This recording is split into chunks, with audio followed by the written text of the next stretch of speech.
जी नमस्कार, मैं हूं अमरेंद्र और आपका स्वागत है अपनी की वीकली न्यूज सेगमेंट गतिविधियां में। तो आइए जानते हैं इस हफ्ते क्या कुछ नया हुआ।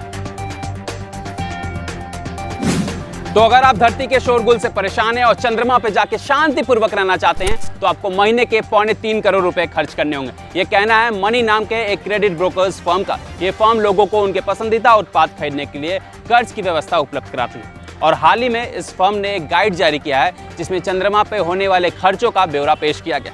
अरे पापा, पेट्रोल उधर भी महंगा होगा क्या? हाँ, दूर सर, पहले सब्जी ले आवे क्या?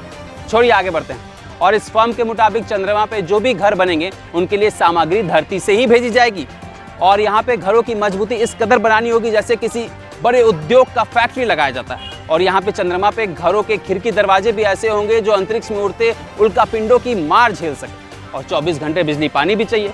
लिहाजा पहले घर की कीमत 360 करोड़ रुपए होगी और दूसरे घर की कीमत 300 करोड़ रुपए। अरे सीमेंट बालू गिट्टी छारा लेबर पहले से ना वहां रहेगा तो ट्रांसपोर्टेशन कॉस्ट बच गया।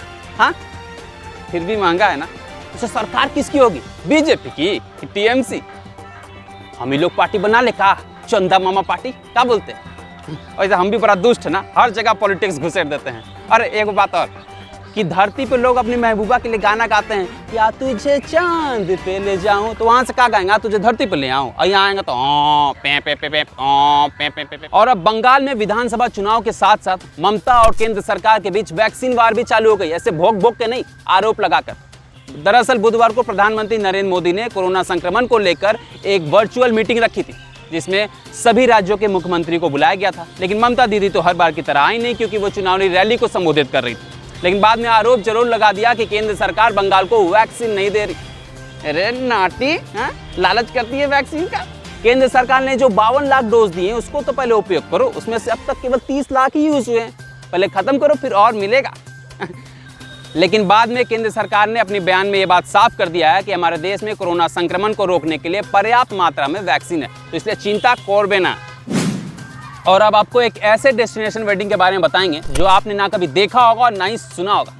मध्य प्रदेश के रीवा में गुरुवार को किसान आंदोलन के धरना स्थल पर नज़ारा कुछ बदला हुआ था। यहाँ पे मंगल गीत गाए जा रहे थे, शहनाइयाँ बज रही थी, किसान हाथों में फूल माला लेके इंतजार कर रहे थे, किसी नेता का नहीं, वर वधू का। थोड़ी देर में बारात आई और शादी की रस्में निभा गई। पे पे पे पे पे पे पे पे। वर वधू ने संविधान की शपथ ली। भाई सब कुछ तो सही है, हाँ, कि बांस बल्ला वहां गड़ा हुआ था तो शादी वहीं कर ली, लेकिन शादी में 7 वचनों की जगह संविधान की शपथ, ये बात मुझे पसंद नहीं थी। और ये शादी थी मध्य प्रदेश किसान सभा के महासचिव रामाजीत सिंह के बेटे सचिन सिंह की। रामाजीत सिंह बताते हैं कि वे प्रदर्शन में इतने व्यस्त थे कि उन्हें शादी के लिए बिल्कुल ही समय नहीं मिल पा रही थी। और ये बात बेटे सचिन और आसमा को पता थी तो उन्होंने कहा, पप्पा बांस बल्ला तो गड़ा हुआ है, तंबू भी है, इधर ही शादी कर लेते हैं ना। तो ये सुझाव उन्हें अच्छा लगा तो उन्होंने उधर ही शादी कर ली। देखा, बनाना आत्मनिर्भर भारत, मोदी है तो मुमकिन है। और रामाजीत सिंह ने सरकार को यह भी कहा है कि जब तक कृषि कानून वापस नहीं लेंगे तब तक हम यहाँ से जाएंगे नहीं और किसान के सारे पारिवारिक कार्यक्रम इधर ही छोड़ेंगे। भाई शादी तक तो ठीक है, लेकिन शादी में संविधान की शपथ। अब आइए आपको बताते हैं कि दादागिरी के युग में कैसे गांधीगिरी हो रही, वो भी पटना में।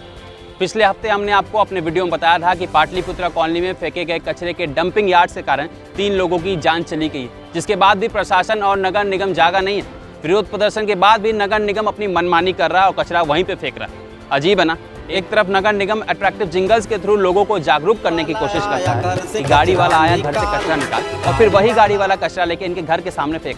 कमाल। तो यहाँ के लोगों ने प्रशासन और नगर निगम को शर्मिंदा करने के लिए गांधीगिरी का रास्ता अपनाया। यहाँ पे लोग नगर निगम और सफाई कर्मी के साथ साथ कचरा फैलाने वालों को गुलाब का फूल दे रहे हैं और बोल रहे हैं, आप भले ही हमें बदबू दे रहे हैं लेकिन हम आपको खुशबू वाला गुलाब देंगे। हमारे भाषा में इसे भिंगा के मारना कहते हैं। अरे जरा सोचो, 3 लोगों की जान चली गई है, एक ही बिल्डिंग में 47 लोग बीमार हैं, लेकिन नगर निगम इससे बेखौफ आराम कर रहा है। लेकिन जब खुद पे बीतेगी ना तब समझ आएगा।